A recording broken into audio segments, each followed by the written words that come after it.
إن الحمد لله والصلاة والسلام على رسول الله أما بعد فأعوذ بالله من الشيطان الرجيم بسم الله الرحمن الرحيم ومن يرتد منكم عن دينه فيمت وهو كافر فأولئك أصحاب النار هم فيها خالدون।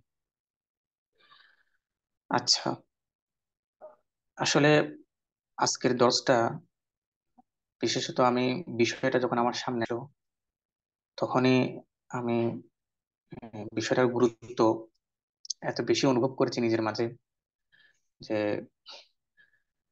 আসলে এই বিষয়টা এমন একটি গুরুত্বপূর্ণ বিষয় যে আমিও সবসময় এটা অনুভব করি না।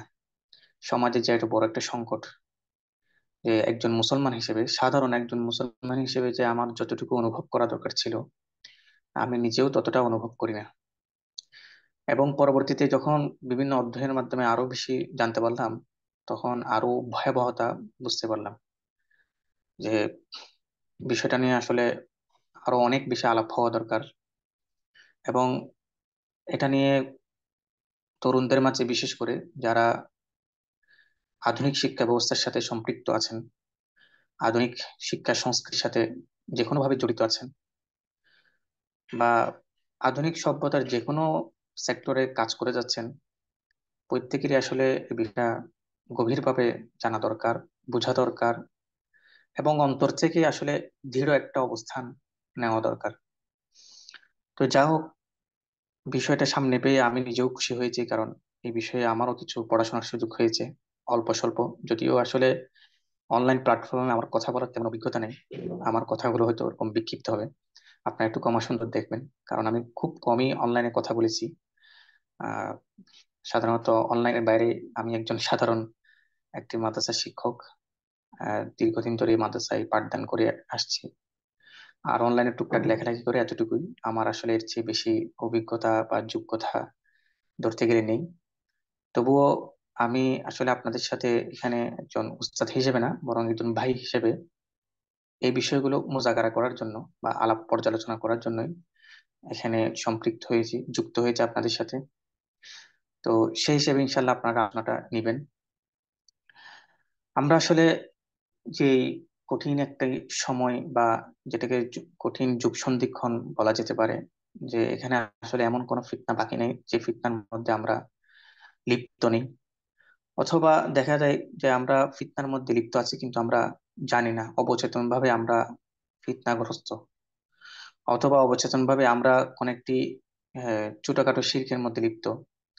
তো এই ধরনের এমন ভয়াবহ পরিস্থিতি যে আসলে মানে এখানে ইমান নিয়ে টিকে থাকা, যেটা রাসূল সাল্লাল্লাহু আলাইহি ওয়াসাল্লাম হাদিসের মধ্যে বিভিন্ন বিভিন্ন হাদিসের মধ্যে বলেছেন। তো বিভিন্ন হাদিসের খোলাসা থেকে বোঝা যায় আসলে এই যুগে ইমান নিয়ে থাকা অনেক কঠিন। তো এই কথাগুলো আসলে বললে হয়তো অনেকেই হতাশ হয়ে যায় যে আসলে এত যদি কঠিন হয় তাহলে এখানে কিভাবে আমরা ইমান নিয়ে থাকবো। তো এখানে আসলে হতাশ হওয়ার কিছু নেই। হতাশ হওয়ার চেয়ে আসলে ভাববার বিষয়, যখন আমার পরিবারে যখন আঘাত হবে, যখন আমার পরিবারের মধ্যে একটা সংকট তৈরি হবে, যে সংকটের কারণে আমার পরিবারের অস্তিত্ব মুছে যেতে পারে, ওই সময় কিন্তু আমরা মানে সর্বোচ্চ একটা চেষ্টা করি, সর্বোচ্চ ত্যাগ স্বীকার করি, যে পরিবারের অস্তিত্ব ধরে রাখার জন্য, নিজের অস্তিত্ব ওখানে টিকিয়ে রাখার জন্য। এটার জন্য কিন্তু যদি হতাশা যদি আমার প্রতিবন্ধকতা হয়, তখন আমি কিন্তু হতাশাকেই কিন্তু কি করি, আমার সামনে থেকে যে কোনো ভাবে হতাশাকে মুছে দিই, যে এই হতাশা মনে হয় আমাকে আমার অস্তিত্ব টিকিয়ে রাখতে সাহায্য করছে না, বরং আমাকে আমার প্রতিবন্ধকতা সৃষ্টি করছে। তখন আমি কি করি, আমার হতাশাটাকে মুছে কি আমার পরিবার, আমার যে অস্তিত্ব আছে আমার সমাজের মধ্যে, সেটাকে আমি টিকিয়ে রাখার চেষ্টা করি।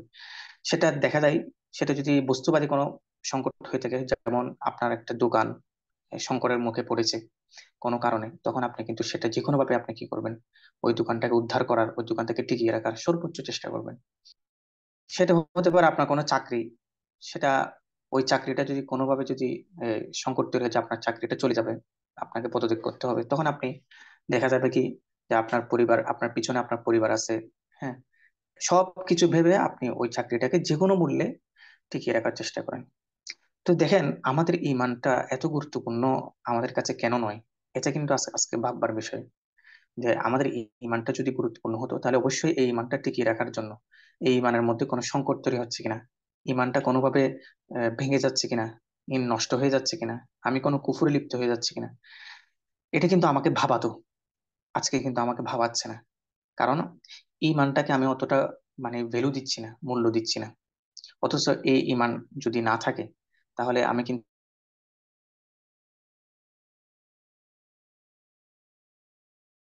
মানে আর কিন্তু ওখানে শান্তির কোনো দেখা পাওয়া যাবে না, বরং আমি চিরস্থায়ী জাহান্নামী হয়ে যাব।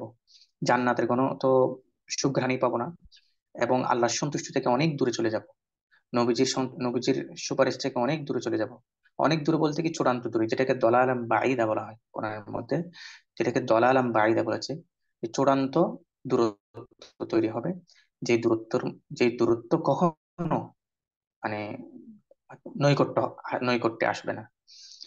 তো ইমানটা আমাদের এত গুরুত্বপূর্ণ, এত গুরুত্বপূর্ণ যে যে অথচ এটা আজকে আমরা আমাদের ইমান যে চলে যাচ্ছে কিনা, আমাদের ইমান আছে কিনা, এটাও কখনো আমরা যাচাই করার অনুভব করিনি।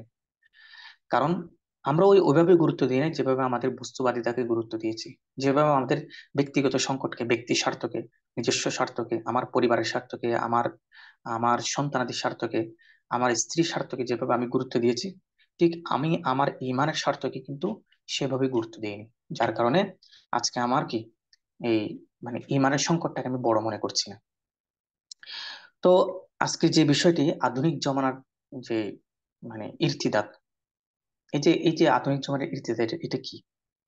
তো এটা বোঝার জন্য আসলে আমাদের ইরতিদাত বিষয়টা আগে বুঝতে হবে, যে ইরতিদাতটা আসলে কি। আমরা তো জানি ইমান এবং কুফর দুটা বিষয় আছে, হয়তো ইমান না হয় কি কুফর। মানুষ ইমান আনলে মুমিন হয়, আর কুফরিতে লিপ্ত হলে মানুষ কাফের হয়ে যায়। এই দুটার মাঝে ইরতিদাত এটা কি? দেখেন, ইরতিদাত কিন্তু এর চেয়ে ভয়াবহ, কুফরের চেয়ে ভয়াবহ, নেফাকের চেয়ে ভয়াবহ, শিরকের চেয়ে ভয়াবহ। কারণ এটার গুরুত্ব কিন্তু আমি এটার একটা যুক্তি আমি দিব ইনশাল্লাহ এর পরে। আগে আমি ইরতিদাদের বিষয়টা একটু খোলাসা করে নিই। হ্যাঁ, শরীয়তের মধ্যে যেটা ভাবে ইরতিদাদ যেটাকে বলা হয় সেটা আমরা আগে একটু ক্লিয়ার করি, তারপর ইনশাল্লাহ আমরা এরপরে আধুনিক যে ইরতিদাদ আছে সেটার দিকে অগ্রসর হবো ইনশাল্লাহ। দেখেন, ইরতিদাদ এটা আরবি শব্দ, এটাকে রিদ্দাতও বলা হয়। এটা ফিকহ কিতাবের মধ্যে রিদ্দাত শব্দটি এসেছে, হাদিসের মধ্যেও রিদ্দাত শব্দটি এসেছে। পাশাপাশি ইরতিদাদও বিভিন্ন কিতাবের মধ্যে এসেছে, বিভিন্ন হাদিসে এসেছে। তো কোরআনের মধ্যেও কিন্তু ইরতিদাদের মাসদার, যদিও ইরতিদাদ এটার বিভিন্ন ক্রিয়া ইরতিদাদ শব্দ থেকে এসেছে। তো ইরতিদাদ মানে হচ্ছে কি ফিরে যাওয়া, মানে কোন একটা কিছু আপনি গ্রহণ করলেন, এরপর আপনি ফিরিয়ে দিলেন, অথবা কোন একটা জায়গায় আপনি প্রবেশ করলেন তারপর সেখান থেকে ফিরে গেলেন। তো এটাকে ইরতিদাদ বলা হয়। আরবিতে ইরতিদাদ শব্দের অর্থ হচ্ছে কি ফিরে যাওয়া। পরিভাষায় হচ্ছে কি মানে ইসলাম থেকে আপনি ফিরে গেলেন অন্য ধর্মে। অন্য ধর্ম বলতে সেটা অন্য ধর্ম, এটা ইহুদি ধর্ম, খ্রিস্টান ধর্ম, হিন্দু ধর্ম, বৌদ্ধ ধর্ম, অথবা দুনিয়ার যে সমস্ত প্রচলিত ধর্ম আছে সেগুলোও হতে পারে। আবার হতে পারে অন্য কোনো মতাদর্শের দিকে আপনি কি হয়েছেন, অগ্রসর হয়েছেন, সেটা গ্রহণ করেছেন। যেমন নাস্তিকতাবাদ হতে পারে, মার্ক্সবাদ হতে পারে, তারপরে আহ, আরো যে সমস্ত মতাদর্শ আছে দুনিয়াতে, সেকুলারিজম হতে পারে, এটাকে আপনি গ্রহণ করে নিয়েছেন ইসলামের পরিবর্তে। তাহলে আপনি কি হয়ে গেলেন? মুরতাদ হয়ে গেলেন। মুরতাদ মানে হচ্ছে কি আপনার বর্তমান ধর্ম থেকে আপনি ত্যাগ করে ফেলেন। তো মুরতাদ আর তো কাফের তো তখন একই কাতারে চলে যাওয়ার কথা, ঠিক আছে? কিন্তু একই কাতারে রাখেন, ইসলাম কিন্তু মুরতাদকে একই কাতারে রাখে নাই। কাফের আর মুরতাদকে একই কাতারে রাখে নাই, ভিন্ন কাতারে নিয়ে গেছে। মুরতাদকে কিন্তু কঠিন ভাবে ইসলাম ফেস করেছে মুরতাদকে। মুরতাদের মানে ইরতিদাদের ফিতনা যাতে কোনোভাবে মাথা ছাড়া দিয়ে উঠতে না পারে, এই জন্য ইসলাম শক্তিশালী একটা হুকুম এবং খুব মারাত্মক একটি হুকুম, মারাত্মক একটি বিধান মুরতাদদের জন্য কায়েম করেছে, যেটা কিন্তু সাধারণ কাফেরদের জন্য নয়। মানে ওরকম কিনা, সাধারণ কাফেরদের জন্য ওই হুকুমটা না। সাধারণ কাফেরের সাথে আপনি যখন যুদ্ধ করবেন, জিহাদ করবেন, তখন সেটা ভিন্ন বিষয়। তখন তাকে অবশ্যই হত্যা করতে হবে, সামনে যখন পড়বে তখন অবশ্যই হত্যা করতে হবে। কিন্তু একজন সাধারণ কাফের, সে কোন একটি দারুল ইসলামে, ইসলামী কোন রাষ্ট্রে বা ইসলামী কোন খেলাফতের অধীনে সে জিম্মি হয়ে বাঁচতে পারে, সে সাধারণভাবে জীবন যাপন করতে পারবে, কোনো সমস্যা নেই। সে সকল সুযোগ সুবিধা মুসলমানদের মতো সে পাবে। কিন্তু মুরতাদ যে, যে মুসলমান ইসলাম গ্রহণ করে আবার মুরতাদ হয়ে গেছে, আবার ইসলাম থেকে ত্যাগ করে অন্য ধর্ম গ্রহণ করেছে, সেটা আগের ধর্মে হোক অথবা ভিন্ন কোনো ধর্মে হোক, ভিন্ন কোনো মতাদর্শ হোক, সে গ্রহণ করেছে, তাহলে কিন্তু তাকে ইসলাম খুব কঠিন একটি বিধান কার্যকর করেছে। স্পষ্টভাবে হাদিসের মধ্যে এসেছে, মান বাদ্দালা দীনাহু ফাকতুলুহু, যে যে তার ধর্ম পরিবর্তন করে ফেলবে তাকে তোমরা কি করে ফেলো, হত্যা করে ফেলো। শুনতে এই কথাটা, এই বিধানটা শুনতে যদিও অনেক মানুষের কাছে অনেক সফট, যারা নিজেদেরকে সফট মানে মাইন্ডেড বলে আর কি, তাদের কাছে কিন্তু খারাপ লাগতে পারে। কারণ আসলে খারাপ লাগার একটাই কারণ যে আমরা, আমাদের একটা অজ্ঞতা আছে ইসলামের বিধান সম্পর্কে, ইসলামের খেলাফত সম্পর্কে, ইসলামের বড় শৌর্য মানে ঐশ্বর্য সম্পর্কে বা শৌর্য বীর্য সম্পর্কে। এই অজ্ঞতা থেকে অনেকেই সফট কর্নার থেকে ভাবে যে এটা একটা খুব কঠিন একটা কি হয়ে গেছে। কিন্তু এটাকে যদি আপনি যুগের সাথে যদি মিলান, আপনি যদি এটাকে যদি অন্যান্য বিষয়ের সাথে যুক্তি দিয়ে যদি এটা বুঝতে চেষ্টা করেন, তাহলে খুব স্বাভাবিকভাবে জিনিসটা বুঝতে পারবেন যে কেন মুরতাদকে ইসলাম বাঁচতে দেয় না, কেন মুরতাদকে ইসলাম স্পেস দেয় না, মানে ইসলাম রক্ষা করে না মুরতাদকে। এটা খুব গুরুত্বপূর্ণ বিষয়। তো এটার আসলে আমি এই বিধানটা বলার কারণ হচ্ছে কি, কারণ আগে আমাদের ইর্তিদারের ভয়াবহতাটা বুঝতে হবে। ইসলামের মধ্যে ইর্তিদারটা কত ভয়াবহ, এই জিনিসটা আমাদের বোঝা দরকার। তো এই যে ইসলামের মধ্যে আহ, মানে এত কঠিন একটি বিধান রাখলো, যদিও এই বিধান কার্যকর করার ক্ষেত্রে ফিকহি কিছু মতভিন্নতা আছে, খুব সামান্য কিছু মতভিন্নতা, না হয় প্রায় সমস্ত ফিকহি কিন্তু এই ব্যাপারে একমত যে তাকে, মুরতাদকে কি করতে হবে, হত্যা করতে হবে। কিন্তু হত্যা করার প্রক্রিয়ার মধ্যে গিয়ে কিছুটা কি হয়েছে, মানে একতলাফ বা মতভিন্নতা আছে। সেই মতভিন্নতায় আমাদের গিয়ে লাভ নেই, আমাদের আসলে এখানে এর ভয়াবহতাটা বোঝা দরকার আগে। তো আমি ভয়াবহতা বোঝানোর জন্য এখানে এই হুকুমটা এত মারাত্মক ভাবে কেন আনা হয়েছে। তো এটা তো আসলে সব জায়গায় স্পষ্ট নেই, ঠিক আছে, কেন এটা হাদিসের মধ্যে স্পষ্ট করে নেই। হাদিসের মধ্যে বলেছে কি, যে মোরতাদ কি করবে, তাকে ইয়া করা হবে, মানে তাকে আর রাখা হবে না, তাকে ইসলাম সুরক্ষা দিবে না। ফেকার কিতাবগুলোর মধ্যেও এভাবে বিস্তারিত বিধান আছে। কিন্তু কথা হচ্ছে কি, মুরতাদ মানে কি, মুরতাদ মানে হচ্ছে কি, একটা জিনিস বুঝেন। আমি শব্দটা এই শব্দটি যদি বলি, মুরতাদ যদি বলেন আপনি ধর্ম ত্যাগী, তাহলে কিন্তু শব্দটা কিন্তু একদম খুব নর্মাল হয়ে যায়, ঠিক আছে। মুরতাদ শব্দের কিন্তু বাংলা অর্থ করা হয় ধর্ম ত্যাগী, এটা কিন্তু খুব নর্মাল একটি শব্দ হয়। ধর্ম থেকে বললে কিন্তু কেউ কাউকে দোষারোপ করার কোনো সুযোগ পায় না। কিন্তু মুরতাদ শব্দের প্রকৃত অর্থ হচ্ছে কি, বিদ্রোহী। বিদ্রোহী, সে তার নিজের ধর্মের সাথে কি করেছে, বিদ্রোহ করেছে। আপনারা জানেন, বর্তমান দুনিয়ায় বা স্বাভাবিকভাবে দেখেন, যে কোনো ধর্মে বা যে কোনো মতাদর্শে, যে কোনো রাষ্ট্রে, যে কোনো জাতীয়তার মধ্যে বিদ্রোহ জিনিসটা কারা ক্ষমা করবে? কোনো জাতীয়তার মধ্যে বিদ্রোহ ক্ষমা নেই, কোনো দেশের মধ্যে, কোনো অঞ্চলের মধ্যে বিদ্রোহ ক্ষমা নেই, কোনো রাষ্ট্রের মধ্যে বিদ্রোহ ক্ষমা নেই, কোনো মতাদর্শের মধ্যে বিদ্রোহ ক্ষমা নেই, কোনো ধর্মের মধ্যেও কি ওরা বিদ্রোহ ক্ষমা করে না। কারণ বিদ্রোহ কারণে ওই ধর্ম কলঙ্কিত হয়, ওই ধর্মের ব্যাপারে মানুষের মাঝে ভুল ধারণা সৃষ্টি হয়, মানুষ ওই ধর্ম থেকে আহ, ওই ধর্মের ব্যাপারে একটা সন্দিহান তাদের তৈরি হয়। এই যে একটা বড় মানে ওই ধর্মের যে একটা বড় ক্ষতিটা করে ফেললো তার ইর্তিদাদের কারণে, তার রিদ্দার কারণে, এটা কিন্তু ক্ষমার অযোগ্য। তো এই এই এই এই লোকগুলো যাতে আর ভবিষ্যতে ক্ষতি করতে না পারে, একটা দৃষ্টান্তমূলক শাস্তি হিসেবে তাদের শাস্তিটা খুব কঠিন ভাবে আনা হয়েছে, যাতে কেউ যাতে এই ধরনের কোনো সাহসই করতে না পারে। কারণ যেই ধর্ম, যেই ইসলাম পুরো মানব জাতির কল্যাণের জন্য এসেছে, যে ইসলাম কিয়ামত অবধি মানুষের জন্য পথ নির্দেশক, যে রাসূল সাল্লাল্লাহু আলাইহি ওয়াসাল্লাম পুরো উম্মতের, পুরো পুরো মানব জাতির সর্বশ্রেষ্ঠ মহামানব, তো তার আনিত ধর্ম, তার এই যে এই যে ইসলাম, এটাকে কেউ যদি এভাবে কটাক্ষ করে, কেউ যদি এটা থেকে যদি এভাবে বিমুখ হয়ে আরেক ধর্মে চলে যায়, নানা ধরনের কথা বলে, তাহলে এটা তো এত বড় একটি ইসলামের ব্যাপারে বড় একটা অপবাদ হয়ে যাবে, বড় একটি বিদ্রোহ হবে। তাহলে এই বিদ্রোহের ভয়াবহতা তো অন্যান্য সকল বিদ্রোহের ভয়াবহতার চেয়ে মারাত্মক হবে। সাপোজ আপনি দেখেন, বাঙালি জাতীয়তা যেটা আছে, বাঙালি জাতীয়তার বিরুদ্ধে কেউ বিদ্রোহ করতে পারে?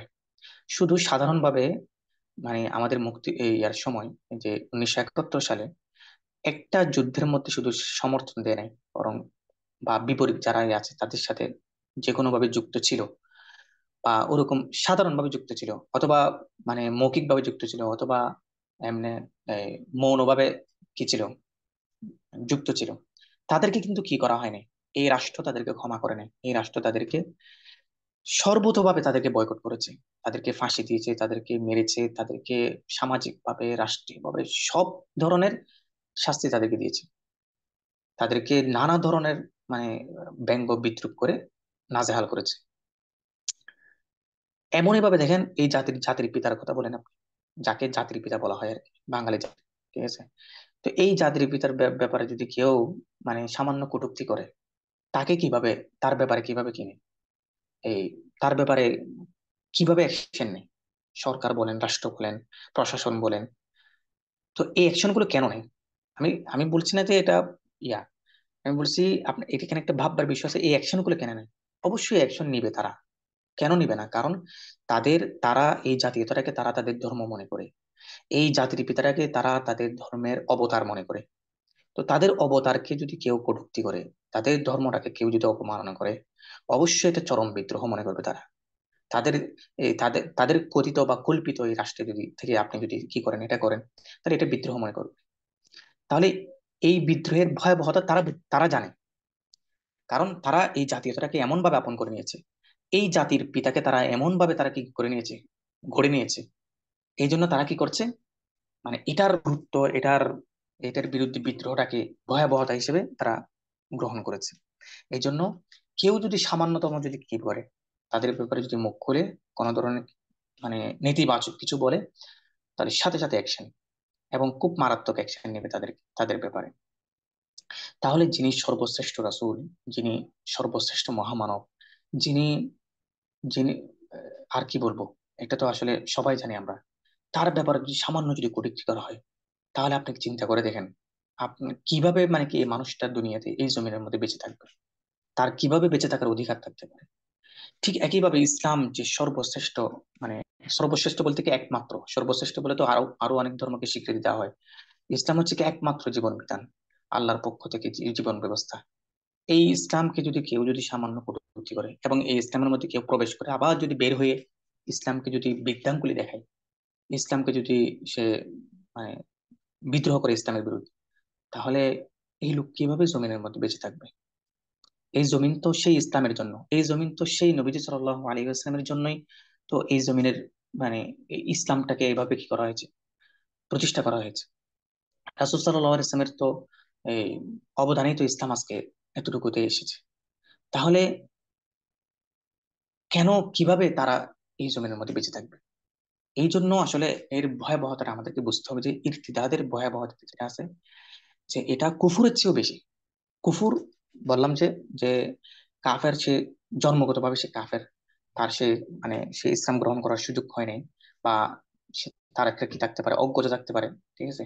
হ্যাঁ, সেজন্য সে ইমানদার হবে না, সেজন্য সে আখেরাতে সে কি পাবে না, নাজাত পাবে না, সে চিরস্থায়ী জাহান্নামী হবে, সেটা ঠিক আছে। কিন্তু তার কুফরটা এই ইরতিদার চেয়ে মারাত্মক না, বরং ইরতিদারটা সবচেয়ে মারাত্মক। আশা করি আমি বুঝাতে পেরেছি।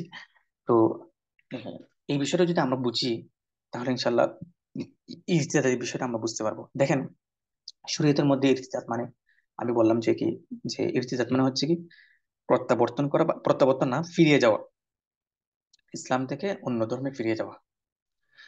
ইরতিদাতকে আমরা দুই ভাগে ভাগ করতে পারি, যে এক হচ্ছে কি সরাসরি ইসলাম ত্যাগ করে অন্য ধর্মে চলে যাওয়া, ঠিক আছে? যেমন কেউ ইহুদি ধর্ম গ্রহণ করেছে, খ্রিস্টান ধর্ম গ্রহণ করেছে, অথবা হিন্দু ধর্ম গ্রহণ করেছে, অথবা স্রষ্টাকে অস্বীকার করে নাস্তিক হয়ে গেছে, এরকম তো এখন অহরহ হচ্ছে।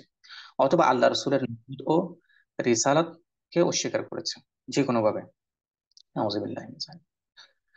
আচ্ছা, এটা এক প্রকার, এটা আমরা সবাই জানি, এটা যে কেউ দেখলেই বুঝতে পারবে, ঠিক আছে? যে মানে এ হচ্ছে কি মানে মুরতাদ। যেমন কেউ প্রকাশ্যে যদি কেউ যদি ইসলাম ইহুদি হয়ে যায়, তাহলে তো অবশ্যই কি তাকে সবাই বুঝতে পারবে যে কি এ মরে গেছে। দুই নম্বর দেখেন, সে দ্বিতীয়ত হচ্ছে কি সে সরাসরি ধর্ম পরিবর্তন করে না, ঠিক আছে? কিন্তু এমন বিশ্বাস সে লালন করে, এবং এমন কর্মকাণ্ডের সাথে সে জড়িত হয়, অথবা এমন বক্তব্য সে মানে বিভিন্ন সময় প্রকাশ করে, যেটা দিয়ে বোঝা যায় যে কি, যে এই তার বক্তব্য, তার আচরণ, তার কর্মকাণ্ড ঠিক আছে? এই সব কিছু কোরআন হাদিস তাওহীদ রিসালাত ইত্যাদি যে ইসলামের যে অকাট্য যে কি আছে, হুকুম আছে, সেটা কি হয়ে যায়, অস্বীকার হয়ে যায়। যদিও দেখা যায় যে কি, সে ইসলামের আরো অন্যান্য কিছু বিধান কি করে, সে পালন করে। ইসলামের অনেক বিধান সে কি করে, পালন করে। কিন্তু তবুও কি হবে, সে মুরতাদ হয়ে যাবে। এই যে দ্বিতীয় প্রকারের মুরতাদ যে আছে, ইরতাদ যেটা আছে, এটা সম্পর্কে কিন্তু অধিকাংশ মানুষ অসচেতন। এটা সম্পর্কে অধিকাংশ মানুষ অজ্ঞ। অধিকাংশ মানুষ এটা সম্পর্কে জানে না, কারণ জানার আসলে সুযোগ নেই। সমাজের মধ্যে দেখেন আপনি, অনেক মানুষ আছে নামাজি, হাজি, ঠিক আছে, জাকাত দেয়, রোজা রাখে, নামাজও পড়ে সামনের কাতারে গিয়ে, আবার ধরেন হজও করে প্রতি বছরে বছরে। তারপরে অঢেল সম্পদ সে কি করে, জাকাতের জন্য বিলিয়ে দেয়। কিন্তু এই লোকগুলো দেখা যায় যে কি এমন কিছু বিশ্বাস লালন করে, যেটা আপনি কল্পনা করতে পারবেন যে কি, যে এই সামান্য বিশ্বাসের কারণে সে কি হয়ে গেছে, অর্থাৎ তার 10টা কাজ কি হয়ে গেছে, সে 10টা কাজ সে তার আচার আচরণে ইসলাম প্রকাশ পাচ্ছে। কিন্তু দেখা যাচ্ছে কি, সে তার এগুলো কিন্তু এগুলো তো আমাল মানে বিশ্বাস, ইয়া না, বিশ্বাস না, এগুলো তো হচ্ছে কি, সে নামাজ রোজা এগুলো তার আচরণ দিয়ে প্রকাশ করছে আর কি। সে যেহেতু মুসলিম সমাজে যেহেতু সে আহ, বসবাস করে, তার তো একটা কি থাকতে হবে, মুসলিম একটা আইডেন্টিটি তার বোঝাতে হবে মানুষকে, যে আমি মুসলিম সেটা। এই জন্য সে কি করে, নামাজ পড়ে, রোজা রাখে, হজ করে, জাকাত দেয়, সবকিছু করে। কিন্তু ধরেন সে কি করে, সে শুধু মানে বলে যে কি পর্দা, পর্দাকে সে অস্বীকার করে, যে পর্দার বিধানটাকে সে সেকেলে মনে করে, মধ্যযুগীয় মনে করে। এটাকে মানে এটার পক্ষে যদি মানে কোরআনের আয়াতও যদি দেখানো হয়, তবু সে মানে না। এটার পক্ষে যদি রাসূল সাল্লাল্লাহু আলাইহি ইসলামের নির্দেশনা যদি তাকে দেখানো হয়, তবু সে অস্বীকার করে। একটা মাত্র বিধান, এই একটা বিধানকে সে অস্বীকার করছে, ঠিক আছে? তাহলে সে সাথে সাথে মোরতাদ হয়ে যাবে, ঠিক আছে? কারণ ইসলামের মধ্যে আপনি এমন না যে কি মানে আংশিক আপনি বিশ্বাস করবেন আর আংশিক কি করবেন, বিশ্বাস করবেন না, এমন হতে পারে না। একইভাবে দেখেন, বিভিন্ন সময় আসলে আমরা কিন্তু অনেক মানে মুরতাদদের চেহারা আমরা স্পষ্ট হতে দেখি। অনেক লোক দেখবেন, এখন তো ফেসবুকের কল্যাণ খুব সহজ হয়ে গেছে, অনেকেই তাদের স্ট্যাটাসের মধ্যে এগুলো প্রকাশ করতে।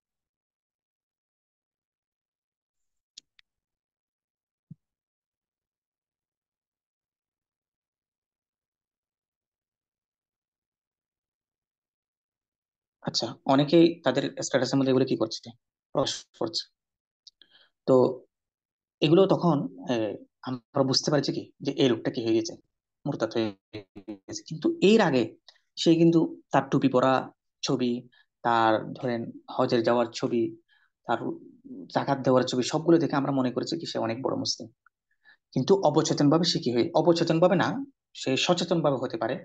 অবচেতন ভাবে যেটা হবে সেটা আমি সামনে বলবো ইনশাল্লাহ। সচেতন ভাবে সে কি হচ্ছে, সে মুরতাদ হচ্ছে। সে মানে ইচ্ছাকৃত ভাবে সে পর্দার পর্দার বিধানকে মানে অস্বীকার করছে। ইচ্ছাকৃত ভাবে সে কোরবানির যখন সময় আসে তখন সেটাকে, পশুকে জবাই করাকে সে অমানবিক অমানবিক বলছে। একটা আল্লাহ তাআলার একটি বিধানকে, রাসূল সাল্লাল্লাহু আলাইহি ইসলামের দেওয়া বিধানকে সে অমানবিক বলছে। তাহলে অবশ্যই তার কি হচ্ছে এখন, মানে ইরতিদাত মুরতাদ হয়ে গেছে সে। কারণ এই বিধান,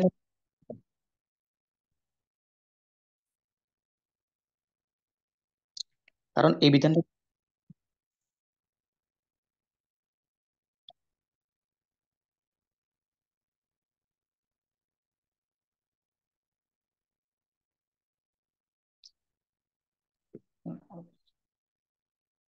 আফওয়ান। আচ্ছা, তো সে এই বিধানের কারণে সে মুরতাদ মানে এইভাবে এই বিধানের প্রতি তাচ্ছিল্য করার কারণে বা তুচ্ছতার কারণে সে কি হয়ে গেছে, মুরতাদ হয়ে গেছে। কিন্তু দেখেন, সে যে মুরতাদ হয়ে গেছে, সমাজ কিন্তু তাকে কিন্তু কি মুরতাদ ভাবছে না।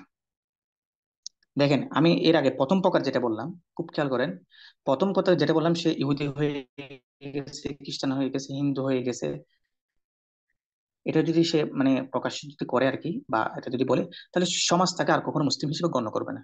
সমাজ তাকে বলবে যে সে ইহুদি হয়ে গেছে, বাস ইহুদি সমাজে চলে যাবে, খ্রিস্টান সমাজে চলে যাবে, অনেকে হয়তো সমাজে স্থানও দিবে না। এখনো পর্যন্ত গ্রাম বাংলার মুসলিমদেরকে আপনি দেখবেন, তারা কিন্তু ধর্মের প্রতি অনেক বেশি কঠোর। তারা এরকম যদি শুনে যে সে হিন্দু হয়ে গেছে, তাহলে কখনো ওই সমাজের মধ্যে তাকে রাখবে না। ওই সময় ওই সমাজ থেকে তাকে কি করে দিবে, বহিষ্কার করে দিবে। কিন্তু একটা লোক, সে নামাজ পড়ে, রোজা রাখে, হজ করে, তার লেবাস পরে, সবকিছু ঠিক আছে, কিন্তু সে কুরবানির সময় কি করেছে, মানে কুরবানিকে অমানবিক বলেছে, অথবা পর্দার বিধানকে সে কটাক্ষ করেছে, অথবা সুদের বিধানকে সে বলেছে কি যে এটা এটা সুদ না, ঠিক আছে, সুদ হারাম না, হালাল এভাবে বলেছে। এই যে এই বিধানগুলো, এই বিধানগুলো তো মানে কি তার আচরণে কি হচ্ছে না, প্রকাশ পাচ্ছে না, সে মুখে প্রকাশ করেছে। কিন্তু দেখেন, এই বিধান কারণে কিন্তু সমাজ থেকে সে বহিষ্কৃত হচ্ছে, ধিকৃত হচ্ছে না, ঠিকই সমাজে সে স্থানটা পাচ্ছে, কারণ ওই তার অন্যান্য কর্মকাণ্ডের কারণে। তাহলে এই জায়গার মধ্যে আমাদের একটা মুসলিম সমাজে ভুল ধারণা আছে যে কি, যে এই লোকটা তো এখনো কি আছে, মুসলিম আছে, কারণ সে নামাজ তো পড়তেছে, কারণ হজ তো করতেছে, কারণ রোজা তো রাখছে, ঠিক আছে। তো আমাদের এই ভুলগুলো থেকে কি করতে হবে, মানে এই যে এই ভুলগুলো আজকে সমাজের মধ্যে এমন ভাবে ছড়িয়ে আছে, যার জন্য একজনের কারণে আরেকজন সুযোগ পাচ্ছে। এই জন্য, কারণ এই যদি যে পর্দার বিধানকে কটাক্ষ করছে, যে কোরবানি বা ইত্যাদিকে অমানবিক বলছে, সে ওই সাধারণ মুসলিমের যদি সমাজে স্থান পায়, তাহলে অবশ্যই তার মতো আরো অনেক মুরতাদ ঘরে ঘরে তৈরি হবে। এটা কল্পনা করা যাবে না। এই সয়লাব কিন্তু আমরা ঠেকাতে পারবো না, কারণ আমরা এই লোক এই ধরনের লোকদেরকে কি করছি না, ঠেকাচ্ছি না। যার কারণে মানে এটার সয়লাব দিন দিন বাড়বে। আজকে দেখেন, সংকটটা তো সবাই বুঝতে পারছেন, সবাই তো অনলাইনে দেখছেন, সোশ্যাল মিডিয়াতে দেখতে পাচ্ছেন যে সেখানে যে কিভাবে মানে এই যে মানে ইয়াং ছেলেগুলো, এই যে মানে তারা বিভিন্ন ধরনের কথা বলছে, নাউজুবিল্লাহ রাসূল সাল্লাল্লাহু আলাইহি ওয়াসাল্লামকে কি দিচ্ছে, কটূক্তি। চিন্তা করে দেখেন, রাসূল সাল্লাল্লাহু আলাইহি ওয়াসাল্লামকে কথা বলার মতো অধিকার তাদেরকে কে দিল? এবং সে এই কথাটা বলার পর, আম্মা জান আয়েশাকে নিয়ে কথা কথা বলার পর, সে কিভাবে এই জমিনের মধ্যে বেঁচে থাকে? আমি আর আপনি মুমিন হয়ে, মুমিন আর কিভাবে হলাম যে এরকম একটা লোক আমাদের সামনে কি আছে, বেঁচে আছে? আজকে এই সংকটটা আমাদের বোঝা দরকার, যে এই সংকটটা তৈরির পিছনে আমাদের কোনো ভূমিকা আছে কিনা, আমরা কোনো এই সংকটটা তৈরি করে দিলাম কিনা, বা এই সংকটটাকে জীবিত রাখতেছি কি আমরাই কিনা।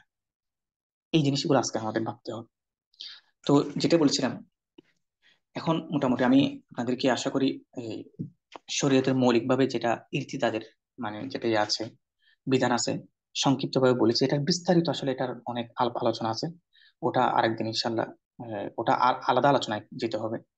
আজকে তো আমরা যে আলোচনায় বসেছি সেই আলোচনাটা হচ্ছে কি, আধুনিক সময় আধুনিক জামানার যে ইরতিদাত, ঠিক আছে, আধুনিক জামানার ইরতিদাতটা আসলে এটার ভবতারা আমি বুঝিয়ে কোলে উঠতে পারবো না, কারণ এটা আসলে কঠিন ব্যাপার।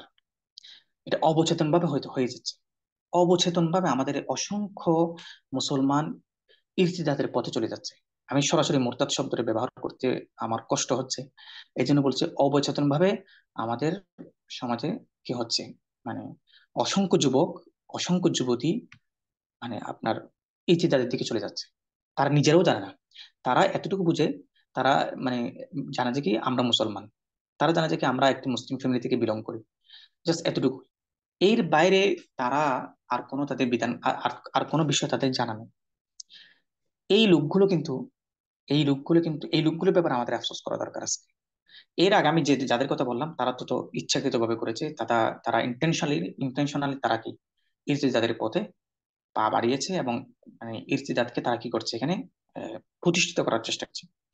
কিন্তু আমাদের আরো অসংখ্য মুসলিম ভাই, তাদেরকে মুসলিম ভাই বলতেও আমার মানে ইয়া হচ্ছে, কারণ তারা কিন্তু অবচেতন ভাবে তারা ইরতিদাদের পথে চলে যাচ্ছে। এবং আপনি কল্পনা করতে পারবেন না, আহ, এমন অনেক বিষয় আছে যেগুলো আমরা নিজেরা কি মানে মানে ভুক্তভোগী, বা নিজেরাই সেখানে নিমজ্জিত হয়ে যাচ্ছি। বা হয়তো আল্লাহ তাআলা কোনো কারণে আমাদেরকে মানে খুব কাছাকাছিতে বাঁচিয়ে রেখেছেন আর কি, ঠিক আছে।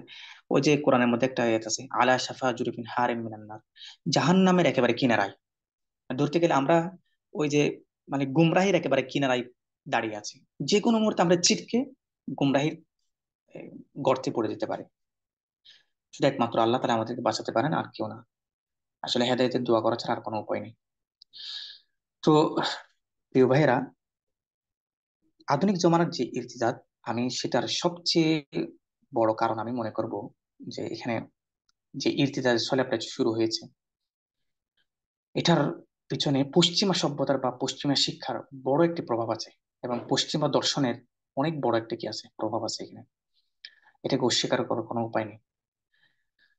খেলাফত যখন আমাদের থেকে চলে যায় 1924 সালে, তার আগ থেকেই, গত শতাব্দী থেকেই বা এর আগের শতাব্দী থেকেই পুরো ইউরোপকে পুরো ইউরোপ মুসলমানদের যে ঐতিহ্য, ইতিহাস, মুসলমানদের যে অস্তিত্ব, সেটাকে বিলীন করার জন্য যেই কলা কৌশল এবং যে চক্রান্ত ষড়যন্ত্রে লিপ্ত হয়েছিল, সেটার প্রভাব কিন্তু আমরা এখন সেটার প্রভাব থেকে আমরা এখনো মুক্ত হতে পারছি না। এবং দিন দিন এটার ছয়লাভ আরো বাড়ছে। সেই ইউরোপীয় সভ্যতা, সেই ইউরোপীয় চক্রান্তগুলো এখনো পর্যন্ত মুসলিম সমাজে প্রতিটা ঘরে ঘরে ঢুকে গেছে, প্রতিটা ঘরে ঘরে বিদ্যমান আছে এখনো পর্যন্ত। তো তাদের যে ছিল, তারা বলছে কি যে মুসলমান যেভাবে প্রতিষ্ঠিত হয়েছে পৃথিবীতে, সহজে মুসলমানকে কি করা যাবে না, মানে মুরতাদ বানানো যাবে না, সহজে মুসলমানদেরকে এখান থেকে ইয়ে করা যাবে না। এই জন্য তারা দার্শনিক ভাবে চেষ্টা করছে মুসলমানদেরকে কি করতে, ঘায়েল করতে। প্রথমত তারা তো খেলাফতটা নষ্ট করলো, খেলাফতটা আমাদের থেকে ছিনিয়ে নিল। এরপর যখন মুসলমান বিক্ষিপ্ত হয়ে গেল বিভিন্ন রাষ্ট্রে, মুসলমান যখন নিজেদের মধ্যে যখন ঝগড়া বিবাদে যখন লিপ্ত হয়ে গেল, তখন মুসলমানদের শিক্ষা, সংস্কৃতি সব দুর্বল হয়ে গেছে। এমন একটি দুর্বল শিক্ষিত সমাজকে, ঠিক আছে, শিক্ষিত বলতে কি দুর্বল শিক্ষার সমাজকে আর কি, যাদের মধ্যে শিক্ষাটা দুর্বল, এরকম একটি সমাজকে তারা এবার মানে ক্ষেত্র বানিয়েছে যে কি তাদের দর্শনটাকে এখানে অ্যাপ্লাই করার জন্য, প্রয়োগ করার জন্য। তো এই জন্য তারা সবচেয়ে বড় যে কাজটা করেছে সেটা হচ্ছে কি, যে হর্রিয়াত দিনিয়া। হর্রিয়াত দিনিয়া এই কথাটা গত 1300 বছরে কিন্তু মুসলমানরা কল্পনাও করতে পারে না। চিন্তা করে দেখেন, মুসলমানরা এই যে গত 100 বছর আগে ইউরোপ আমাদের উপর এটা চাপিয়ে দিয়েছে, পশ্চিমা সভ্যতা, পশ্চিমা শিক্ষা, এটা আমাদের উপর চাপিয়ে দিয়েছে। সেটা হচ্ছে কি হুররিয়াত দিনিয়া শব্দটা আরবি। এই বিষয়টা নিয়ে আল জাজিরায় অনেক লেখালেখি হয়েছে, আরো বিভিন্ন জায়গায় লেখালেখি হয়েছে, অনেক মুসলিম স্কলাররা লেখালেখি করেছেন এটা নিয়ে। কিন্তু এটা তারা এমন ভাবে ছড়িয়ে দিতে পেরেছে যে অসংখ্য মুসলিম যুবকদের মাঝে এটা তারা ছড়িয়ে দিয়েছে, বিশেষ করে বিশ্ববিদ্যালয়গুলোতে, বিশেষ করে বিভিন্ন মানে ওই শিক্ষা প্রতিষ্ঠানগুলোতে। সেটা হচ্ছে কি হর্রিয়াতুদ দিনিয়া। হর্রিয়াতুদ দিনিয়া মানে হচ্ছে কি ধর্মের ব্যাপারে স্বাধীনতা, ধর্মের ব্যাপারে স্বাধীনতা। অর্থাৎ ধর্মের ব্যাপারে বলতে কি, ধর্মের যে একটা কি আছে, মানে বাইন্ডিং আছে, এই বাইন্ডিং থেকে মানুষকে মুক্ত করার একটা সংগ্রাম ইউরোপ করেছে। এই সংগ্রামে তারা সবচেয়ে বড় টার্গেট করেছে মুসলমানকে, তাদের নিজেদেরকে টার্গেট করে নেয় ওভাবে।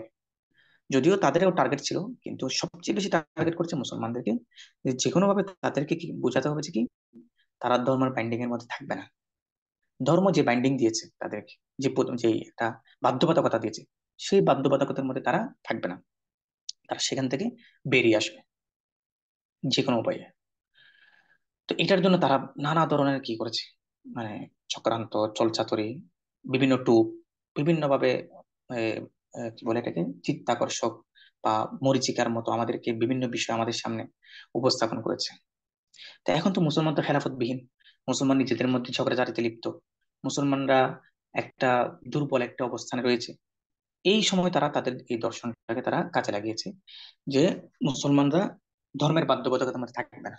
একটা আন্দোলন তৈরি হয়ে গেল সারা বিশ্বব্যাপী, প্রতিটা জায়গায় জায়গায় এটা তারা পৌঁছে দিয়েছে, প্রতিটা শিক্ষা প্রতিষ্ঠানে তারা এটা পৌঁছে দিয়েছে যে ধর্মের কোনো বাধ্যবাধকতা থাকতে পারবে না।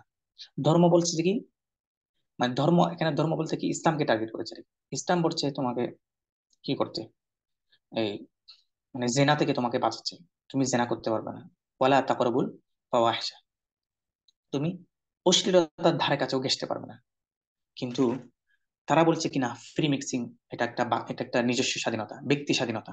এই ব্যক্তি স্বাধীনতা হস্তক্ষেপ করা যাবে না, ব্যক্তি স্বাধীনতা হস্তক্ষেপ করলে এটা মানবাধিকার লঙ্ঘন হবে। এইভাবে তারা এই বিষয়টাকে এস্টাবলিশ করে ফেললো, ঠিক আছে? তারপর তারা কি করলো, পর্দার বিধানটাকে কি করলো, তারা নর্মালাইজ করে ফেললো যে মানে পর্দা এটা যার ইচ্ছা, পোশাক সবার স্বাধীনতা, যে যেটা পোশাক পরে তার স্বাধীনতা, এটা কোনো পোশাক কারোর জন্য বাধ্যবাধকতা আহ করতে পারবে না। এইভাবে তারা করতে করতে কি হয়েছে, মানে নিজের যেটা ইসলাম ধর্ম সেটার প্রতি তার আগে যে আকিদা, যে বিশ্বাস, সেটার মধ্যে তারা কি করেছে, দখল দখল করে নিয়েছে। সেটার মধ্যে তারা স্বাধীনতা করছে যে যে কেউ যে কোনো বিশ্বাস সে লালন করতে পারে, যে কোনো বিশ্বাস সে লালন করতে পারে। সে চাইলে গডকে নাও মানতে পারে, গডকে মানতেও পারে, ঠিক আছে?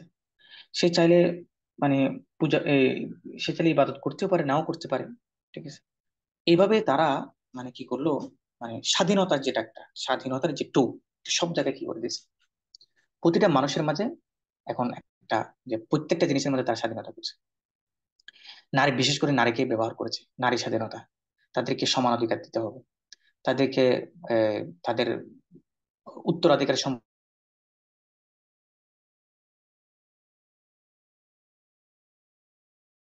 তারা আবার তৈরি করলো, যে তারা কি মানে এটা করতে হবে। এখন কথা হচ্ছে কি, এই কথাগুলো যদি এই কথাগুলো যদি কাফেররা বলতো, ইউরোপীয়রা যদি বলতো, খ্রিস্টানরা বলে, ইহুদিরা বলে, নাস্তিকরা বলে, তাহলে কোনো সমস্যা নেই, তারা বলুক, আমরা মানবো না, বাস। ঠিক আছে। কিন্তু কথা হচ্ছে কি, এই যে তাদের কথাগুলো, তারা তো এগুলো করছে আমাদেরকে ঘায়েল করার জন্য, আমাদেরকে নষ্ট করার জন্য।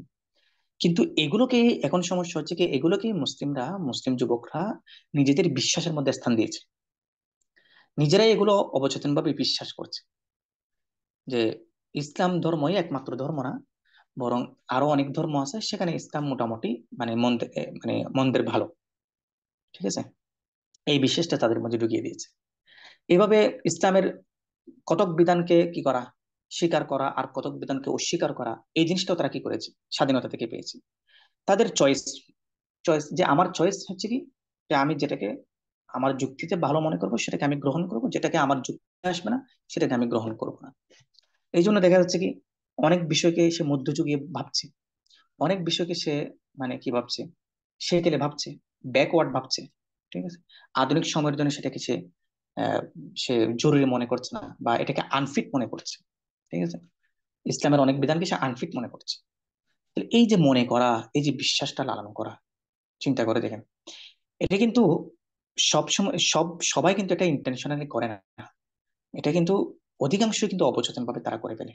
তারা তাদের বিশ্ববিদ্যালয় থেকে, তারা শিক্ষা প্রতিষ্ঠান থেকে, তারা এই শিক্ষাটা তাদের টিচার থেকে তারা পাচ্ছে। এখানে তাদের অজ্ঞতাটা অনেক বড় একটি বাধা। তারা হয়তো অজ্ঞতা আছে, অথবা তারা এমন ভাবে তারা সেখানে মানে জড়িয়ে গেছে, তারা সেখান থেকে বের হতে পারছে না। তো এটা আসলে আহ, মানে এই যে আধুনিক জমানার যে একটা ইর্তিদার, এই ইর্তিদারটা সবচেয়ে বড়, ইর্তিদার পিছনে সবচেয়ে বড় কারণ যেটা, সেটা হচ্ছে কি, যে দিনের ব্যাপারে, ধর্মের ব্যাপারে, ইসলামের ব্যাপারে স্বাধীন মনোভাব সৃষ্টি হওয়া। এই আপনি এই একটা ব্যাপারটা নিয়ে যদি আপনি চিন্তা করেন, আপনার সবগুলো কারণ এখানে চলে আসবে। এটা নিয়ে যদি ভাবেন, তাহলে সব কারণ এখানে চলে আসবে, আর কোনো কারণ আপনাকে বুঝতে হবে না। সব বিষয়ের মধ্যে একটা কি, স্বাধীন মনোভাব সৃষ্টি করা। অথচ ইসলাম শব্দের অর্থ কি? ইসলাম শব্দের অর্থ হচ্ছে কি, আত্মসমর্পণ করা।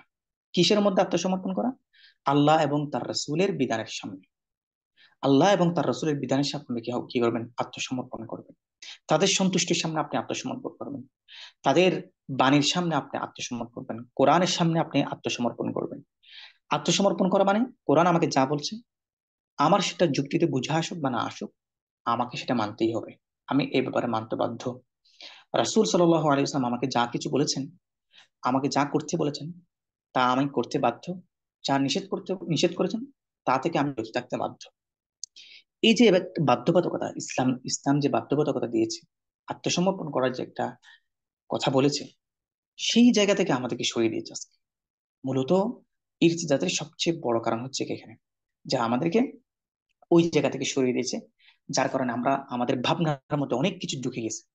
আমরা এবার যখন আমাদের ভাবনাটা যখন স্বাধীন হয়ে গেছে, আমরা যখন খুব স্বাধীনভাবে যখন ভাবছি, তখন কিন্তু আহ, ইসলামের অনেক বিষয়কে আমাদের কাছে কি মনে হচ্ছে, অযৌক্তিক মনে হচ্ছে, আমাদের কাছে ছোট মনে হচ্ছে, আমাদের কাছে তুচ্ছ মনে হচ্ছে, আমাদের কাছে সেকেলে মনে হচ্ছে। এই যে মনে হওয়া, এটাই তো বড় ইর্তিদাত। এই ইর্তিদাতের ব্যাপারে কয়জন মানুষ, কয়জন মুসলিম সচেতন আছে? আপনার পরিবার যদি আপনি খোঁজ নেন, আপনি বুঝতে পারবেন আজকে। আপনার পরিবার আপনি পাবেন, আপনার পরিবারও আপনি দেখবেন যে কি, যে এই ইর্তিদাতটা ঢুকে গেছে। একটু কথা বললে বুঝতে পারবেন, যখন আপনার বন্ধু বান্ধবের সাথে কথা বলবেন, আপনার ভাইয়ের সাথে যখন কথা বলবেন, বিভিন্ন বিষয়ে যখন আলাপ করবেন, তখন কিন্তু বুঝতে পারবেন। তো এই যে একটা ইর্তিদাদ আমরা আমাদের প্রত্যেকটা জায়গায় ঢুকে গেছি, এটা হচ্ছে কি, স্বাধীন একটা মনোভাব সৃষ্টি হওয়া, যেটা ইসলাম এটাকে কি করে না, সমর্থন করে না। ইসলাম বলছে কি, ইসলাম যখন তুমি গ্রহণ করেছো, অবশ্যই ইসলামের বিধিবিধানের সামনে তোমাকে আত্মসমর্পণ করতে হবে।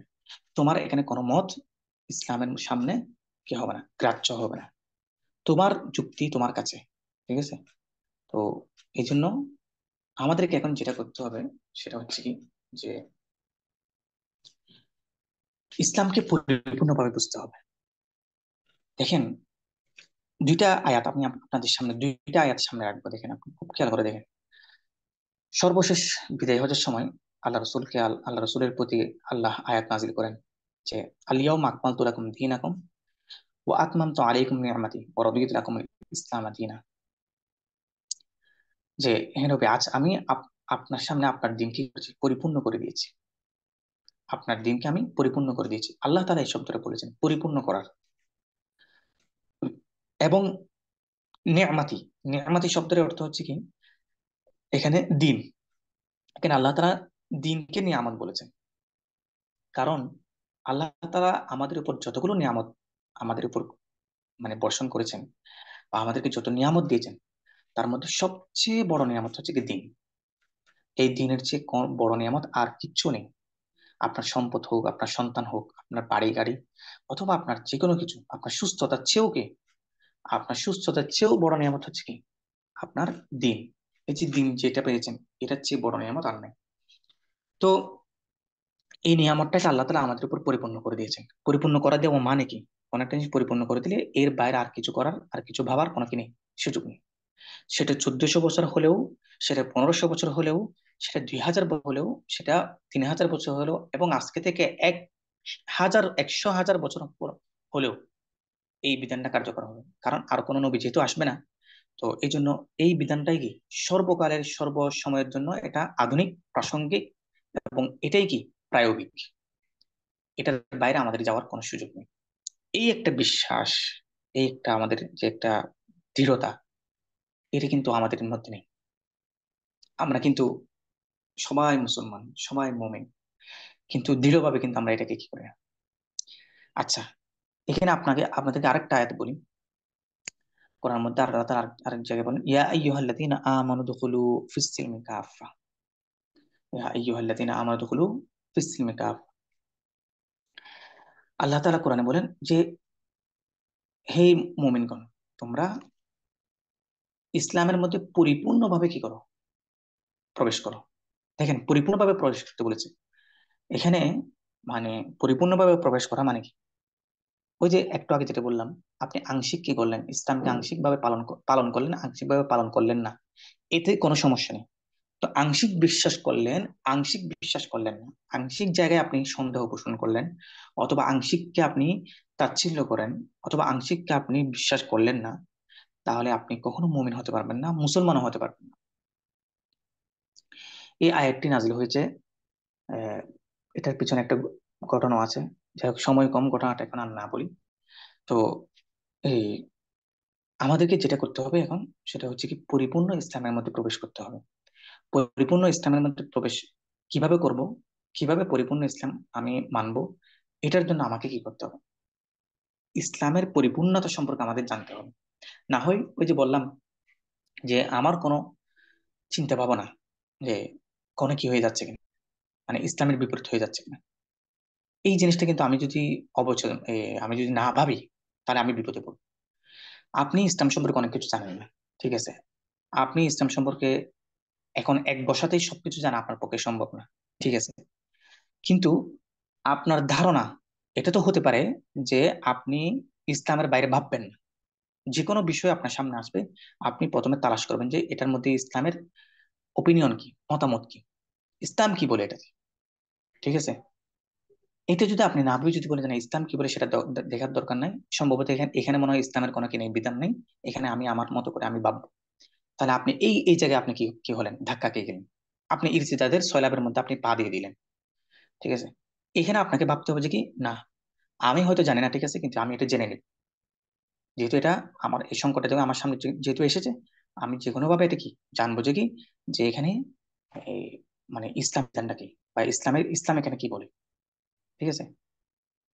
তো এই জন্য আপনি যদি সবকিছু নাও জানেন, কিন্তু আপনি যদি মানে এই ভাবনাটা যদি আপনি ইসলামের বাইরে যদি না করেন, তাহলে অন্ততপক্ষে আপনি বেঁচে যাবেন, আল্লাহ তাআলা আপনাকে রক্ষা করবেন। আপনার ভাবনাটা অন্ততপক্ষে ইসলামের ভিতরে থাকতে হবে।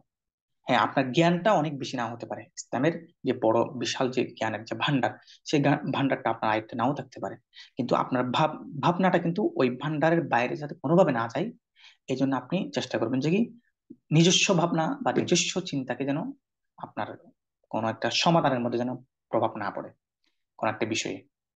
এটা খুব খেয়াল করতে হবে আমাদেরকে। তো যাই হোক, আমি কতটুকু বুঝাতে পেরেছি জানি না।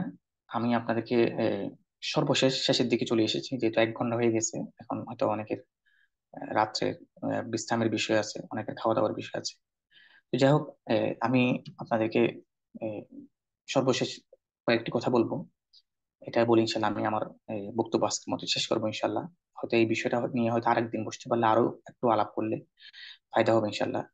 আমার মনে হচ্ছে না আজকে আমি পুরোপুরি আলাপটা করতে পেরেছি। তো সর্বশেষ যেটা বলতে চাচ্ছি এখানে, আহ, ইবনুল কাইয়্যিম রাহিমাহুল্লাহ অনেক বড় একজন বিখ্যাত আলেম, ইবনে তাইমিয়া রাহিমাহুল্লাহর ছাত্র। ইবনে তাইমিয়া রাহিমাহুল্লাহর ছাত্র বলা যায় কি ইবনুল কাইয়্যিম ইবনুল ইবনে তাইমিয়ার আহ, লেখ্যরূপ। মানে ইবনে তাইমিয়ার সমস্ত কথা এবং বার্তাকে ইবনুল কাইয়্যিম রাহিমাহুল্লাহ তিনি লিখে প্রচার করেছেন। অসংখ্য কিতাব আছে ওনার, অসংখ্য কিতাব, অসংখ্য লেখালেখি করেছেন। ইবনুল কাইয়্যিম রহমতুল্লাহ একটা কথা বলেছেন যে মানুষ হক থেকে বিচ্যুত হয় কেন, এই যে সত্য থেকে মানুষ বিমুখ হয় কেন। উনি এটার কারণ বের করেছেন 6টা। আজকে আমি আপনাদেরকে এই কথাগুলো বলে ইনশাল্লাহ শেষ করে দেবো। উনি 6টা কারণ বলেছেন। আমি এই 6টা কারণের মধ্যে দেখেন, প্রতিটা কারণ একটা কারণ আরেকটা কারণের সাথে সংযুক্ত। উনি কারণগুলোকে আলাদা আলাদা বলেননি, উনি একটা কারণ বলেছেন, এর পিছনে আরেকটা কারণকে সংযুক্ত করে দিয়েছে। দেখেন উনি সর্বপ্রথম যেটাকে মানে হক থেকে বিমুখ হওয়ার বা সত্য থেকে বিমুখ হওয়ার যে একটা বড় কারণ বলেছেন, সেটা বলেছেন কি অজ্ঞতা। ঠিক আছে, সবচেয়ে বড় কারণ দেখেন, আমি যেটা যেটা প্রথমে বলবো সেটা মনে করবেন যে কি এখানে আহ, সবচেয়ে বড় কারণ, ঠিক আছে, কিন্তু সেটা আবার সবচেয়ে মারাত্মক কারণ না। ঠিক আছে, সেটা চেয়ে মারাত্মক কারণ হচ্ছে কি এরপরে যেটা আসছে সেটা। তো প্রথম কারণ উনি যেটা বলেছেন সেটা হচ্ছে কি অজ্ঞতা। ঠিক আছে, তো এই অজ্ঞতা যখন মানুষের মধ্যে যখন আহ, খুব বেশি কি হয়ে যায়, মানে বেড়ে যায়, মানে প্রবল হয়ে যায়, তখন এই অজ্ঞতার সাথে কি হয়, একটা জিনিস যুক্ত হয়, সেটা হচ্ছে কি হিংসা।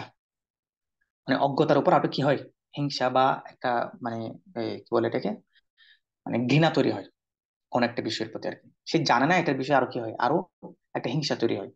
যে জানে তার প্রতি কি হয়, একটা হিংসা তৈরি হয়। এটা এটা যখন যুক্ত হয়ে যায়, তখন এই যে সত্য থেকে বিমুখ হওয়ার প্রবণতাটা আরো তীব্র হয়। এইভাবে যখন এর সাথে যখন আবার কি হয়, একটা অভ্যস্ততা যখন তৈরি হয়ে যায়, মানে মানে অজ্ঞতা পাশাপাশি হচ্ছে কি হিংসা। ঠিক আছে, মানে হিংসা মানে হচ্ছে কি, মানে নিজেকে বড় মনে করা আর কি। যে আমি মানে নিজে জানে না কিন্তু নিজেকে বড় মনে করে কি করে সেটা সত্যটা গ্রহণ করছে, যেটা মক্কার মধ্যে হয়েছে, মক্কার মুশরিকদের মধ্যে হয়েছে। আপনারা সিরাত পড়লে বুঝতে পারবেন যে সেখানে তারা নিজেরা অজ্ঞ ছিল। জাহেল, সব জাহেলিয়াতের যুগের মধ্যে তারা নিজেরা অজ্ঞ ছিল।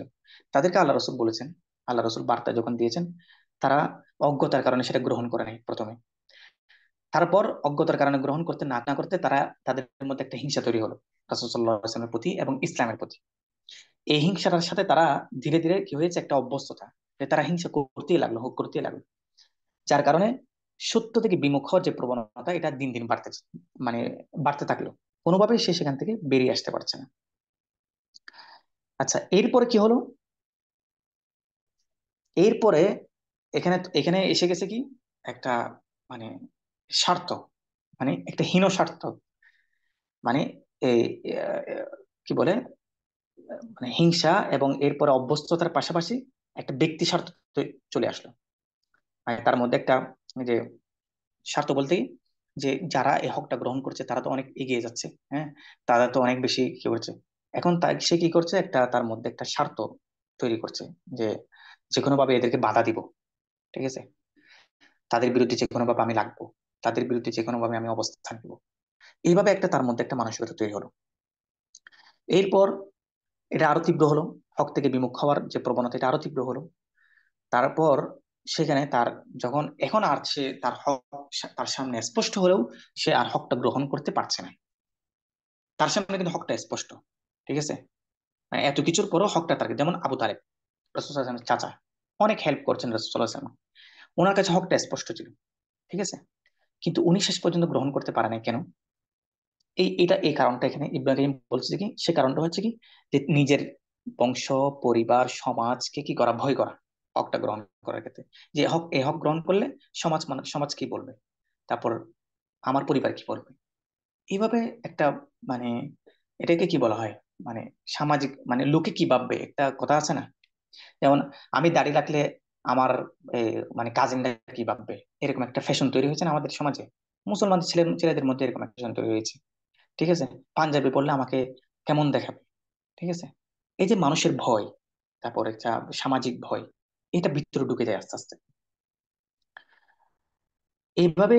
এ, তার মধ্যে এটা ঢুকতে ঢুকতে কি হয়ে যায়, সে এখন, মানে তার মধ্যে একটা তৈরি হয়ে যায়, মানে মানে হকের ব্যাপারে তার একটা পুরোপুরি একটা বিচ্ছিন্নতা তৈরি হয়ে যায়। সে হককে গ্রহণ করবে না, মোট কথা। সে হককে না করার এটা কি, মানে বড় একটা প্রবণতা তৈরি হবে। তারপর হচ্ছে কি, সে হক যে সত্য, মানে এই হকটা যে, ইসলাম যে সত্য, এই এই সত্যটা সে গ্রহণ তো করবেই না, বরং সে যে একটা বড় একটা ভুলের মধ্যে লিপ্ত আছে, সেই ভুলটাকে সে আর স্বীকার করতে পারবে না। অথচ সে ভুলটা বুঝতে পারছে, তার মধ্যে ভুলটা বোঝার একটা অনুভূতি আছে, সে বুঝতে পারছে আমি ভুল করছি, কিন্তু ভুলটা সে এখন স্বীকার করার মতো তার সে হিম্মত আর থাকে না। সে হিম্মতে, তার হিম্মতটা দুর্বল হয়ে যায়, সে আর ভুল স্বীকার করতে পারে না। এভাবে এরাজ আনিল হক, অর্থাৎ হক থেকে বিচ্যুত হওয়ার একটা প্রবণতা মানে তৈরি হয়। এই জন্য আহ, আমরা ইনশাল্লাহ চেষ্টা করব যে ইসলাম সম্পর্কে বেশি বেশি জানার চেষ্টা করব। জানতে না পারলেও আমি যেটা বললাম যে হর্রিয়াতুদ দ্বীনিয়া যেটা আছে, দিন সম্পর্কে যে একটা ব্যক্তি স্বাধীনতা, এটা কোনোভাবে আমাদের মধ্যে আসতে দেওয়া যাবে না। বরং এটাকে আমরা কি করব, যে কোনো ভাবে এটা প্রতিরোধ করব। আমরা আমাদের ভাবনাটাকে ইসলামের যে একটা গণ্ডি আছে, একটা পরিসর আছে, এই পরিসরের মধ্যে আমরা সীমাবদ্ধ রাখবো। এটার জন্য আমাদের সহজ একটা উপায় হচ্ছে কি, আলেমদের সাথে সম্পৃক্ত থাকা, আলেমদের সোহবত গ্রহণ করা, ওনাদের সাথে যে কোনো ভাবে কি রাখা, সম্পর্ক রাখা। যে যে কোনো একটা সমস্যা আসছে, আমি আলেমদের থেকে জেনে নিলাম, কোনোভাবে আমি কি করলাম, আলেমদের থেকে সমাধানটা কি করলাম, নিলাম, তাহলে ইনশাল্লাহ বিচ্যুত হওয়ার মানে সম্ভাবনা অনেক কমে আসবে, অনেক কমে আসবে। এবং আল্লাহ তালা হয়তো, মানে আপনাকে, মানে গুমরাহিতে ঘর থেকে পড়ে যাচ্ছেন, ওই অবস্থা আপনাকে আল্লাহ তালা তার রহমতের চাদর দিয়ে ইনশাল্লাহ আপনাকে তুলে নেবেন। তো এই জন্য আমাদের এখন যেটা করতে হবে, আমাদের একটা করণীয় তো অবশ্যই আমাদেরকে জানতে হবে যে এত বড় একটা এই ফিতনা, এই ফিতনার মোকাবেলাটা আমরা কিভাবে করবো। তো এখানে আমি সংক্ষেপে একটা কথা বলবো, সেটা হচ্ছে কি, যে আমরা যাদেরকে দাওয়াত দিব, আমরা ইসলামের পরিপূর্ণ মেসেজটা তাদেরকে দিব। আমরা বলবো যে কি, যে আপনি ইসলাম গ্রহণ করুন পরিপূর্ণভাবে, আমরা আংশিক কোনো কি দাওয়াত দিব না। আংশিক দাওয়াত দিব, ঠিক আছে, কিন্তু আংশিক দাওয়াতটা সাময়িক দিব। সবসময় আমরা যেটা চেষ্টা করবো সেটা হচ্ছে কি, যে পরিপূর্ণ ইসলামের মধ্যে চলে আসতে বলবো, ইয়া আইয়ুহাল্লাযীনা আমানু দুখুলু ফিস-সিলমি কাফা। আর আংশিক ইসলাম গ্রহণ করলে যে শাস্তি, সেটাও কোরআনের মধ্যে আল্লাহ তাআলা বলেছেন, আফাতুমিনুনা বিবা'দিল কিতাবি ওয়া তাকফুরুনা বিবা'দ, ফামা জাযাউ মান ইয়াফআলু যালিকা খিজিউন ফিল হায়াতিদ দুনিয়া। যে আল্লাহ তাআলা বলেন যে তোমরা যদি কতক বিধানের প্রতি ঈমান আনো আর কতক বিধানকে যদি অস্বীকার করো, তাহলে দুনিয়াতে তোমাদের লাঞ্ছনা এবং আখিরাতে চরম বেদনাদায়ক শাস্তির সম্মুখীন হবে। তো এই জন্য পরিপূর্ণ দাওয়াত দিব আমরা। পরিপূর্ণ দাওয়াত বলতে কি, যে যেভাবে সাহাবায়ে কেরাম দিয়েছেন পরিপূর্ণ দাওয়াতের, যে শিরিক, তাওহীদ, ঠিক আছে, কুফর, ঈমান, নিফাক, যা আছে, আমরা বলবো যে কি, যে তুমি ভাই ইসলামকে পরিপূর্ণভাবে গ্রহণ করো। যে কোনো বিষয়, ইসলামের যে কোনো বিষয়কে তুমি কি করবে, মানে নিজ থেকে মেনে নিবে। ওই ইসলাম যেটা, মানে আত্মসমর্পণ করা, আত্মসমর্পণ করার দাওয়াতটা বেশি বেশি দিবেন। তাহলে ওটার মধ্যে সবকিছু চলে আসবে, যে আজকে থেকে আমি ইসলামের যে কোনো বিধান শুনবো, সাথে সাথে আমি কি করব, সেটাকে গ্রহণ করব, মেনে নিব। এটার প্রতি কোনো ধরনের আমি অবহেলা প্রকাশ করব না, কোনো ধরনের তাচ্ছিল্য প্রকাশ করব না, কোনো ধরনের আমার নিজস্ব কোনো মত সেখানে আমি প্রয়োগ করব না। আমি এটাকে একেবারে, আমি যদি পালনও করতে না পারি, আমলও করতে না পারি, আমার অলসতার কারণে, আমার দুর্বলতার কারণে, তবুও আমি মন থেকে এটাকে কি করব, বিশ্বাসটা লালন করব, এবং এটাকে মহব্বত করব। কোনোভাবে আমি কি করবো না, যেমন কোরআনকে আমি মহব্বত করব, কোরআনকে আমি কখনো তাচ্ছিল্য করবো না, হাদিসকে মহব্বত করব, কোনো তাচ্ছিল্য করব না। তারপর যতগুলো শেয়ার, মানে কি বলে, ইসলামের নিদর্শন আছে, কাবা, ঠিক আছে, তারপর হচ্ছে কি মসজিদ, মাদ্রাসা, তারপর আলেম ওলামা, তারপর হচ্ছে কি দিনী ভাই, ঠিক আছে, তারপর দাড়ি, টুপি, যেগুলো ইসলামের নির্দেশন বুঝায়, এগুলোকে আমি সম্মান করব। আল্লাহ তাআলা বলেন, ওয়ামাই ইউআযিম শাআইরাল্লাহ ফাইন্নাহা মিন তাকওয়াল কুলুব, যারা আল্লাহর এই নিদর্শন কি করবে, সম্মান করবে, গুরুত্ব দিবে, তাদের অন্তরটা সবচেয়ে পবিত্র, তাদের অন্তরের মধ্যে মূলত তাকওয়াটা আছে। তো এই জন্য আমরা যে কাউকে দাওয়াত দিব, আমরা পরিপূর্ণ দাওয়াত দেওয়ার চেষ্টা করব। পরিপূর্ণ দাওয়াত তো আপনি তো একদিনের সমস্ত বিধান বলতে বলছি তা না। পরিপূর্ণ দাওয়াত বলতে কি, যে তুমি ভাই ইসলামে পরিপূর্ণভাবে চলে আসো, যে আজকে থেকে ইসলাম ছাড়া তোমার অন্য কোনো ভাবনা থাকবে না, তুমি সেকুলারিজম নিয়ে ভাবতে পারবে না। তুমি ইসলামে এসেছো, আবার তুমি যদি বলে এই মানে গণতন্ত্রও ইসলাম, সেকুলারিজমও ইসলাম, তারপরে হচ্ছে কি মার্ক্সবাদও ইসলাম, বা মার্ক্সবাদও, আমি মার্ক্সবাদ মানি, মার্ক্সবাদ ইসলাম বললেন না, কিন্তু আপনি আপনি বললেন যে কি আমি মার্ক্সবাদকে মানি, সেকুলারিজমকে মানি, ঠিক আছে, বা স্বীকৃতি দিই, ঠিক আছে। তারপর হচ্ছে কি আপনি মানে নারী অধিকারকে, যেগুলো এখন পশ্চিমারা দিচ্ছে, ওটাকে আপনি কি করলেন, নারী অধিকার বলে সমান অধিকার, এটাকে আপনি স্বীকৃতি দিলেন। তাহলে আপনি ইসলামকে আংশিক মানলেন আর আংশিক মানলেন না। এই জায়গা থেকে আমাদেরকে মূলত আমাদের দাওয়াতের জায়গাটা হচ্ছে কি এভাবে কি করতে হবে, মানে দাওয়াতটা আমাদেরকে পরিপূর্ণভাবে দিতে হবে। তাহলে আমাদের এই দাওয়াতটা কার্যকর হবে, যেরকম সাহাবায়ে কেরাম দাওয়াত দিয়েছেন, তাদের দাওয়াতটা কার্যকর হয়েছে। কার্যকর কিভাবে হয়েছে, যে তারা যাকে দাওয়াত দিয়েছেন সেখানে একটা কি হয়ে গেছে, একটা মানে হক এবং না হকের মাঝে একটা দেয়াল তৈরি হয়ে গেছে, হক এবং না হকের মাঝে একটা পার্থক্য তৈরি হয়ে গেছে। তো কোরআন হচ্ছে কি আসলে হক এবং না হকের মাঝে পার্থক্য তৈরি করার জন্য এসেছে। আপনার দাওয়াতটা এমন হতে হবে যে যেখানে দাওয়াত দিবেন সেখানে হক এবং না হক পার্থক্য হয়ে যাবে, স্পষ্ট হয়ে যেতে হবে। সহ অবস্থান থাকতে পারবে না, হকও আছে না হকও আছে, এরকম মিশ্রিত কোনো কি হতে পারবে না, অবস্থা থাকতে পারবে না। যাই হোক, আল্লাহ তালা আমাদেরকে, আমি আসলে কতটুকু বুঝাতে পেরেছি জানি না, আমি আপনাদের কাছে আন্তরিকভাবে ক্ষমা চাই। আহ হয়তো বিক্ষিপ্ত আমি আসলে এভাবে এই মানে ধারাবাহিক ভাবে গোছালো ভাবে আলোচনা করতে অভ্যস্ত না। তো এই জন্য বিক্ষিপ্ত ভাবে অনেক কথাই বলে ফেলেছি, ইনশাল্লাহ আবার কোনো সময় হলে গুছিয়ে বলার চেষ্টা করবো ইনশাল্লাহ। আল্লাহ তালা আমাদেরকে যা কিছু বলেছি, প্রথমে আল্লাহ তালা আমাকে আমল করার তৌফিক দান করুক, আমাকে আল্লাহ তালা ইফতিদাতের ফিতনা থেকে হেফাজ করুক, আমাকে প্রথমে আল্লাহ তালা ঈমান রক্ষার তৌফিক দান করুক, এরপর আপনাদের সকলকে আল্লাহ তালা ইফতিদার এই বড় একটা ফিতনা থেকে ঈমানকে দৃঢ় রাখার তৌফিক দান করুক। ওয়া আখির দাওয়ানা আলহামদুলিল্লাহি রাব্বিল আলামিন।